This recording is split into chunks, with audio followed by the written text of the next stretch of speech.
Hi all, போன வீடியோட continue தாங்க இது. ஃப்ரைடே அன்னைக்கு சாமியெல்லாம் கும்பிட்டு பாலெல்லாம் காய்ச்சி முடிச்சுட்டு சரி ஏதாவது ஸ்நாக்ஸ் செய்யலான்னு சொல்லிட்டு பச்சை மிளகாய் தாங்க பறிச்சிட்டு இருந்தேன்.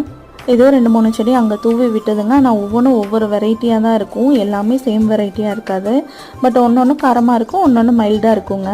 நம்ம வீட்டில் கோழி வாத்தெல்லாம் அதிகமாக இருக்கிறதுனால காய்கறி செடியெல்லாம் அதிகமாக போட முடியறது இல்லைங்க. இந்த மாதிரி பச்சை மிளகாய் கத்திரிக்காய் மட்டும்தான் விட்டு வச்சுருப்பாங்க. கூடவே கருவேப்பிலையும் பொரிச்சிட்டேன். அம்மா ஈவினிங் ஸ்நாக்ஸ்க்காக காலையிலேயே சுண்டல் ஊற வச்சுட்டு போயிருந்தாங்க.